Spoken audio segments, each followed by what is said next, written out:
It's Illinois in Focus Daily, each and every weekday morning here on this Wednesday, November 5th. After some pretty key elections in other parts of the country, we didn't have elections in Illinois, and we're still chugging right ahead with the March primary coming up, and plenty to talk about between now and then. Of course, the November 2026 election.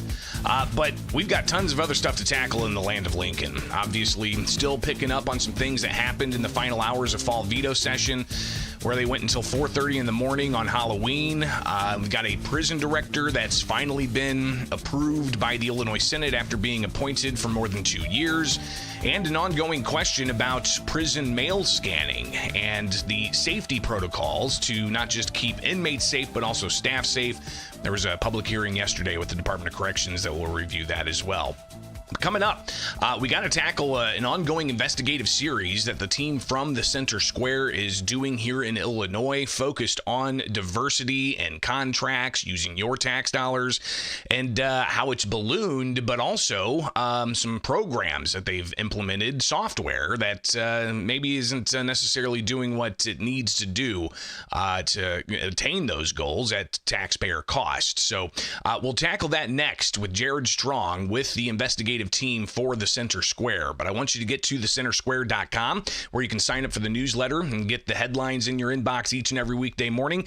But here with Illinois in Focus, listen, I mean, I greatly appreciate people tuning in each and every weekday morning, and I understand people get news in this format exclusively, but I would encourage you to go and check out the myriad headlines at thecentersquare.com, including here in Illinois. As I said, we've got the investigative team with Jared and others focusing on all kinds of other aspects of state government other than just the daily grind of what's happening with your tax dollars.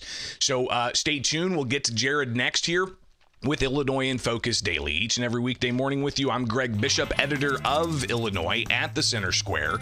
And you can get this podcast anywhere you get podcasts, but you can also wake up with us live and join that live chat. Programming note, I am off Friday and all of next week.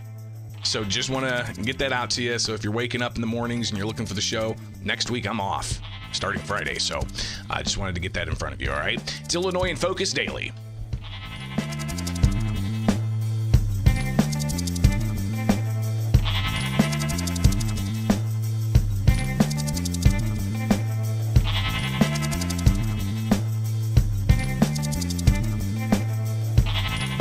System for Illinois' ballooning diversity programs being criticized by a business leader, and that story continues to develop. It is Illinois in Focus, powered by the Center Square. Go to thecentersquare.com and get the headlines in your inbox by signing up for the newsletter. It is free. And joining us now is part of the investigative team at the Center Square, Jared Strong. And Jared, we've talked in the past about some of the stories you guys are working on with your investigative team, but clearly you've delved into something else other than just states employee salaries and a variety of other issues concerning increased state spending, but you drilled down even more to focus on the state's diversity efforts. People may recall the story about the Diversity Commission's ballooning budget, but they don't really have the results to show it. You went even further and looked at some of the details of their spending, and people can find those stories as part of the Fiscal Fallout series and beyond. But tell us about the latest that you've been able to find about, how much is being spent on a program that apparently isn't really cutting it. Yeah, Greg, hey, thanks for having me this morning. We've been following the Commission on Equity and Inclusion for a while now, as you said, as part of our investigations into government spending. And just a little bit of background, you might recall the Commission was created in 2022 to address concerns about the relatively low amount of state contracts that are awarded to businesses owned by racial minorities, women, and people with disabilities. Now, lawmakers saw fit to pay seven governor-appointed commissioners who oversee the new agency about $150,000 apiece, and they're not required to treat that as a full-time job like other paid appointments in state government. So as we've dug into their work, we've found that for more than a year, a significant computer problem has existed that's eroding a lot of the progress that the state had made toward its goal. It seeks to award at least 30% of the billions of dollars of government contract money each year to those businesses. And a major component of that work is to certify businesses that fall into those categories. It gives them extra assistance in the bidding process and encourages state employees to hire them. Well, this new computer system that the commission bought that was supposed to streamline these efforts and for an eventual price tag of close to $750,000, it doesn't properly communicate with other government agencies that certify these businesses that in the past the commission has relied upon to help build up this certified businesses list. So this has led to a significant drop in those active certified businesses. A recent report showed that it's dropped to 2,900, whereas that's almost by half. The high that it reached a couple of years ago was about 5,400. So it's a significant problem.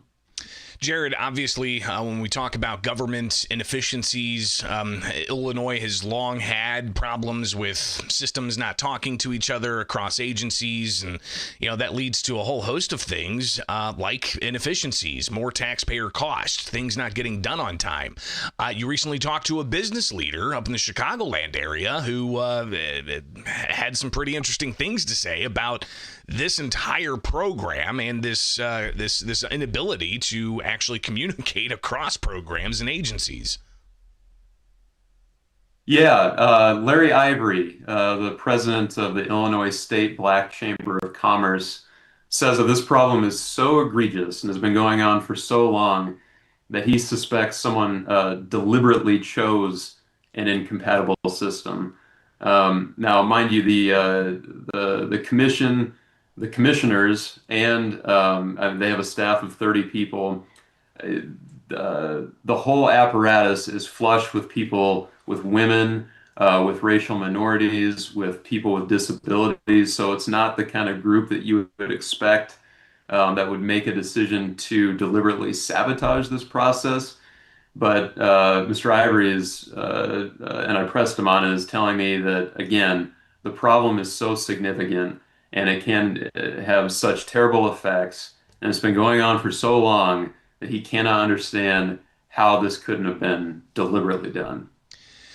So when we further look at what's going on here, how much in tax dollars are we talking? I think in one of your initial stories, it was over $500,000, $500,000,000, right? That's going out in these types of contracts?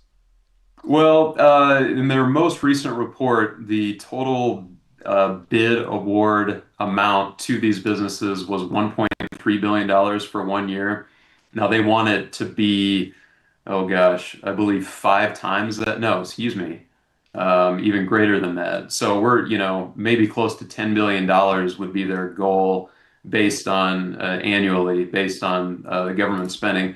And we don't know what the total effect of this has been so far, the palpable effect, how much businesses have lost out on these contract dollars. We will have a better picture of that early next year when the commission releases its annual report. Not sure exactly when that's going to come. Usually it's February or March. But as Mr. Ivory pointed out, businesses that aren't certified, it puts them at a disadvantage over businesses that are. I mean, it really does help people get government contracts to the point where businesses try to get certified when they don't meet the requirements. And some have been fined in the past for misleading the state on its diversity efforts as far as their contracts go. So people want this. It's an important thing for them. And at this point, we really don't know what the overall effect will be, but we'll know that here in the coming months. Jared, where do we go forward with this story? Just continuing to see progress and maybe these systems being able to communicate, or should there be some audits? Or, obviously we're a private nonprofit. We're not in the government, so getting these documents sometimes can be kind of tedious in pouring through all of this. What are the next phases of this story? Well, we're going to keep pressing them on it. And despite my best efforts, again, we've been reporting on this stuff for weeks. Leaders at the commission just flat out will not respond to my request to comment for it, to just talk through the issue and let us know more about, what's going on behind sort of just the surface explanations that we have. So we've been doing lots of records requests, and they have been responding to those as they're required to by law. But essentially, at this point, there's no clear solution. Again, the commission's been working for more than a year to solve this issue. We dug back through meeting minutes and saw that there were, that the issue was bubbling shortly after they went live with the system in July of 2024. But in a recent public meeting, they basically said, "Look, we don't know. We don't know what the right way forward is. So we don't know if there's going to be a technological fix for this, or if the commission might need to vendor altogether," which is Viva USA. They're a certified business, whereas the previous provider was not. So we'll keep digging, but I can't say what the likely outcome of this is going to be. Have you seen anything else like this across the country where you may have looked at maybe some DEI type of policies and procedures in different states? No, not yet. And I mean, this very well could be some, especially as far as diversity efforts go, just an isolated incident. I mean, it's a computer snafu, and we've all experienced that. But even if we sometimes gripe about the IT folks being a little bit slow about fixing our mouse or keyboard, at least it gets done earlier than we're close to a year and 4 months on this. So it's been a long process, and so far, and I just don't know when it's going to resolve. I'm looking forward to more of your guys' work with the investigative team, not just in Illinois, but across the country.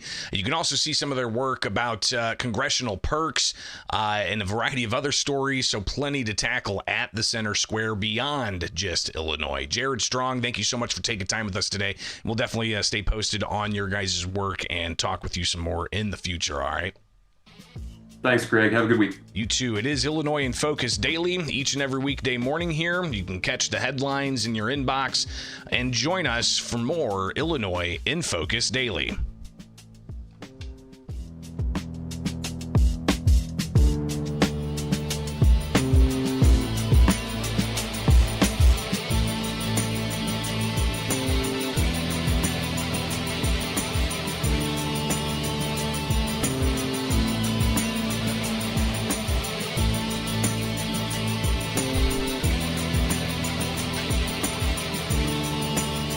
His head kicked in, caved in to the point where they had to remove his skull, and the rest of us taxpayers got to foot the bill to keep him on life support for the 18 months after which he lived until he passed away while he was in a vegetative coma.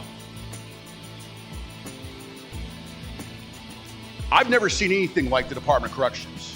State Senator Chapin Rose, the final day of fall veto session, just as they were debating and approving the director of the Illinois Department of Corrections. Good morning. It's Illinois in Focus Daily. I'm Greg Bishop. You can wake up with us each and every weekday morning here with the Center Square. You can get headlines in your inbox. Go to thecentersquare.com and sign up for the newsletter. So fall veto session, tons happened. Obviously, we've talked about yesterday, for instance, them expanding the state's migrant sanctuary policies and the concerns that law enforcement have about that, leading to possible private rights of action or private lawsuits against law enforcement and certain types of facilities like hospitals, daycares, and universities. You also have the Transit's fiscal cliff bailout that's passed, allowing for the RTA to increase taxes in the Regional Transit Authority jurisdiction, but also sweeping road fund interest and putting that towards the hundreds of millions of dollars in the Regional Transit Authority's fiscal cliff. Plus, you've got the energy bill that passed that Republicans say is going to tack on $8 billion to utility payers' bills. And obviously all of that happening in the final hours of fall veto session. The one thing that also happened was LaToya Hughes getting paid more than $200,000 by the taxpayers annually, be the director of the Illinois Department of Corrections.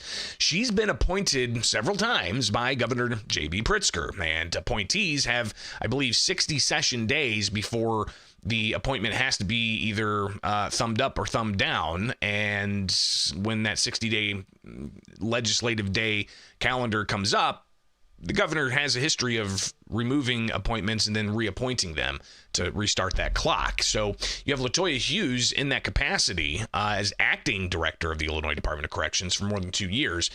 And it was time, I guess, during veto session to go ahead and bring that appointment up. And you have State Senator Terry Bryant talking about how they just could not get info from the director as an acting director on things like the number of deaths of inmates in Illinois prisons. And again, this is from the final day of fall veto session last week. In the FOIA, they refused as well. I had to appeal to the Attorney General's office, at which time the Attorney General's office ordered them to give me documents.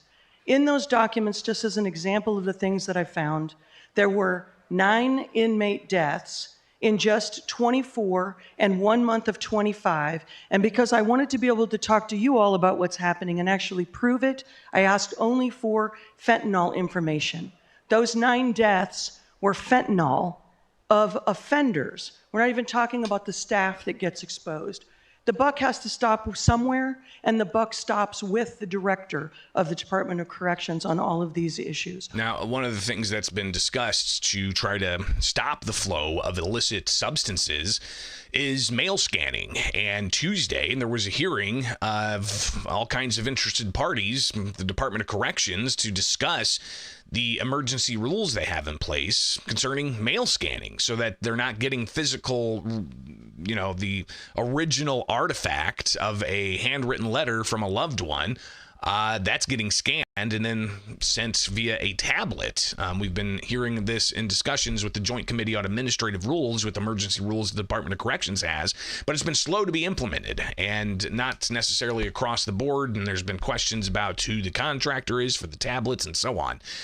But you had, as the appointment of LaToya Hughes, the director of the Department of Corrections, State Senator Chapin Rose said that she's not managed the agency well and things are troublesome on the ground. He says that he and others took tours of a prison and, they came across some things that were concerning.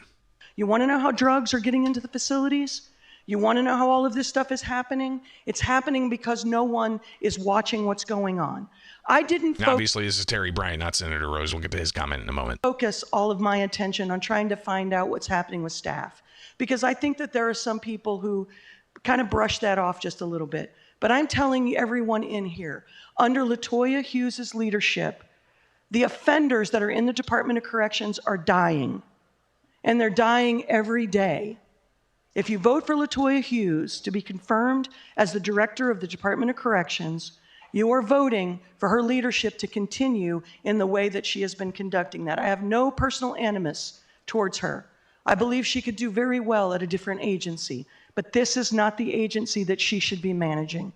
I respectfully ask each of you to take that into consideration if you care about those people who work there and if you care about those who are incarcerated. Bryant, being a former corrections employee for, I think, like 20 some odd years, she's vested in the clear operations of the agency and says that they're not being transparent and they've got serious concerns about staff safety and inmate safety. To Senator Chapin Rose, again, having taken a tour with other legislators, found some troubling things. Ward, and you could smell the smoke. No, nothing to see here. There's really nothing to smell here, except it was right there. talk to one of the guards on the side outside of the earshot of the wardens and his higher ups. He tells you wait till nightfall and it's purple haze. Direct quote. No, I'm sorry. Purple haze, something out of Thunderdome. That was the actual quote. Now let's talk about last week, the inmate who was life flighted out of Robinson, which is, by the way, is medium security for an overdose. Life flighted. But then when the men and women who work there get accidental exposures, they're told, no big deal, you're making it all up. And they get driven home, not to the hospital, they get driven home in personal vehicles.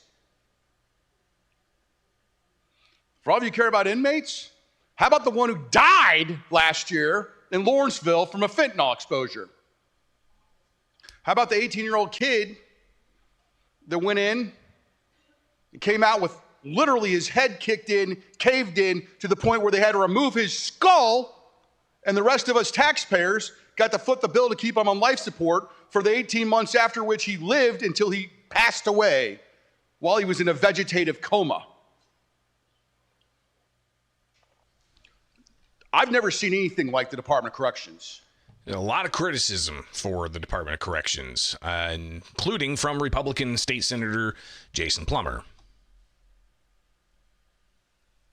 Last time the acting director appeared before the Executive Appointments Committee, and I asked her how many inmates have died under her care in the last year, she couldn't provide a number. When I asked how many died in the last month, we couldn't get a number. Those numbers are directly reported to the director. You would think if you're in a position of that magnitude, you could tell us how many people have died in your care and your custody. It's embarrassing, tragic, and immoral, the number of people who are serving their sentences in the state of Illinois that are being harmed and being killed. It's embarrassing and immoral how many corrections officers go to work every day, leave their families, and are traumatized and harmed. When the Department of Corrections and the leadership of the Department of Corrections tells us after an exposure at Graham Correctional Center outside Hillsborough, Illinois, that Iraq and Afghanistan war veterans who are serving as Department of Corrections staff are knocked on their backs and rushed to the hospital in severe stress because they were exposed to saline solution and baby powder, that math just doesn't add up. And we're told baby powder and saline solution, baby powder and saline solution. And then 2 years later, she testifies that it was exposure to illicit contraband that was in the system. She lied. Contraband is all over the system. People are being harmed. Drugs are all over the system. Plummer went on to urge senators to vote no. And despite the criticism, despite the opposition, Hughes was appointed and approved in the Senate on the final day of fall veto session. So that was last week, right? Thursday was the final day, but of course they spilled into the way early hours of the Friday morning on Halloween. But yesterday, the Department of Corrections held a public hearing about that mail scanning system that they have in place as an emergency rule, and they're trying to get their rules together before January when the emergency rule deadline ends. And of course, the mail scanning is in response to the illicit substances getting into the system, the prison system, through mail.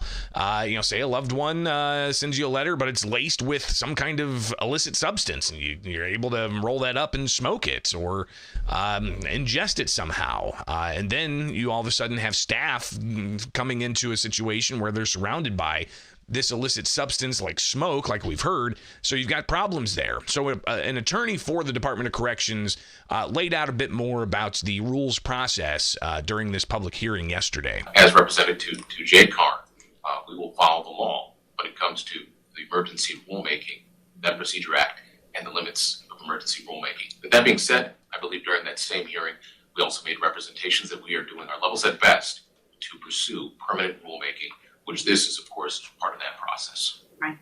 So in the event of a gap, what happens? I don't want to be over my skis, but I would say is the department, of course, we've put together measures if necessary to prepare for such, but as it was stated during that hearing, the department is pushing forward to make sure that we can get the permanent rule across the finish line. So are they going to be able to do that, though, to get that permanent rule across the finish line? You had representatives from the prison staff there, a president of an AFSCME local union saying that they've got concerns and they feel that the mail scanning is helping with keeping things safer, again, not just for the inmates, but for the staff. As a union president, I can share that members are relieved that mail scan is implemented. The haze and the smoke present in the housing units has already been reduced substantially. It is a relief to not leave work with a headache every day. Since scanning the mail, we have gone an entire week with no incidents involving intoxicated individuals. I think it's been 2 years, to my knowledge, that we've been able to go that long with no meeting on this. No drug-related incidents. Mail scan is making things better for the staff and individuals housed at Lawrence Correctional Center. So clearly that's some on-the-ground perspective about mail scanning where it has been put into place, leading to at least staff recognizing things are a bit safer. Here's a prison guard sharing his thoughts about mail scanning. What's unique about Graham is it houses several special populations, including substance abuse treatment and individuals in custody in a kidney dialysis program. Graham also offers numerous academic and vocational programs. When I first started at Graham 12 years ago, it was relatively free of conflict. Incarcerated persons had relatively free movement, and for the most part, it was a calm environment. Assaults on staff were rare, and overdoses and exposures were also rare. Things have changed dramatically in recent years due to the increased presence of drugs. With mail being a known point of entry, exposures to unknown substances and assaults increased and became regular occurrences. In one mass exposure, 22 employees were sent to hospitals for treatment, with several of them having to spend the night. Encounters with incarcerated individuals under the influence of substances became a daily occurrence. It's much more difficult to maintain order when individuals are intoxicated. They are confused, unpredictable, and can react violently. In my facility, the majority of assaults on staff involve drugs. Now that the mail scan has been implemented, incidents involving intoxicated individuals are down to 1 to 2 times a week rather than a daily occurrence. I've seen big improvements since mail scan started. I feel 100% that mail scan has made us safer, and I can see that morale is much better. So there's obviously the proponents of this, the workers on the ground in Illinois prisons, sharing with a public hearing about the mail scanning rule that they're getting ready to finalize before the deadline to get that rule finalized. So we'll hear a lot more about this with the Joint Committee on Administrative Rules. They meet monthly, and they are a bipartisan group of legislators overseeing the state agency rulemaking process. And you then had the advocates for criminal justice reforms at this public hearing yesterday, including the executive director of Restore Justice Illinois. To digitize physical mail is to eliminate the art, beauty, and emotion, the texture, and even the scent that is unique to physical correspondence. Additionally, there is no evidence to support that the proposed permanent rules will be effective in stopping contraband from entering the IDOC. In some states, drug use and overdose have increased after implementation of mail scanning policies. He then provided some study from 2023, but again, that's an advocate for criminal justice opposing the mail scanning that the staff say that needs to be in place. You've got other individuals pushing back against the idea of mail scanning. These amendments significantly restrict mail and publications for people incarcerated in Illinois. They were put forth without supporting data, and if implemented, they would create substantial new barriers to education. New restrictions on publications and barriers to education are particularly concerning considering the acute need to increase access to higher education in Illinois prisons. I think you got these tablets now that inmates are given as part of this program. Can they not get material there? PDFs, websites and such, if they're getting further education in prison, and you have people saying, well, it's a letter from a loved one, the smell of the loved one might be on there, and the physical holding of the paper, knowing that it was something that that loved one had written on. These are the types of things that they're saying are going to be harmed by the mail being scanned, and just a digital replica of that piece of mail coming through a tablet instead of physical, connection with that piece of mail. The ACLU of Illinois also opposing the mail scanning, saying that this could impact prisoners' property rights. Here's Benjamin Riddell with the ACLU of Illinois. Courts have recognized that people in prison have property interests in their personal property. The proposed rule potentially violates the property rights of incarcerated people and undermines rehabilitation by cutting people off from precious tangible items sent by family, friends, and loved ones, and potentially opens the state up to liability for depriving people of their property. So what's going to happen? We'll obviously be watching. JCAR meets again soon. They'll have their meeting next month and the month after. Will this be on the docket? Guaranteed. So we'll be watching, and you can stay up to date. Go to thecentersquare.com, click on newsletter, and get the newsletter in your inbox each and every weekday morning. But you can also wake up with us here for Illinois in Focus live weekday mornings. Programming note, I am off all next week, beginning this Friday. So just wanted to get that out in front of you here. It is Illinois in Focus Daily.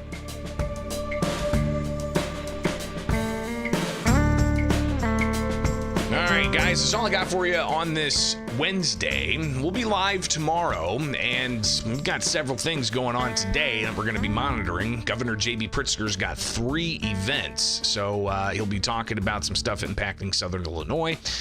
So he's also got an opportunity for questions and answers, and those typically can be off topic, so we'll see what he has to say. I've also got to revisit the story we did last week about the Department of Children and Family Services and getting the number of missing children. And that apparently is still being delayed, even though we were told those new numbers are coming out, and even further developments on all of those issues. So we've got tons to tackle each and every day. I will fully admit, when I take that week off, it's going to be tough for me not to look at the headlines. It's going to be tough for me to try to avoid looking at the news, just because I do want to just unplug as best as I can. So again, reminder, starting Friday, I'm off until the Monday after, so a full week I'll be stepping away, but I will be back, I promise. All right, it is Illinois in Focus Daily. We're back live tomorrow, so join us then. All right, it's right here with the Center Square.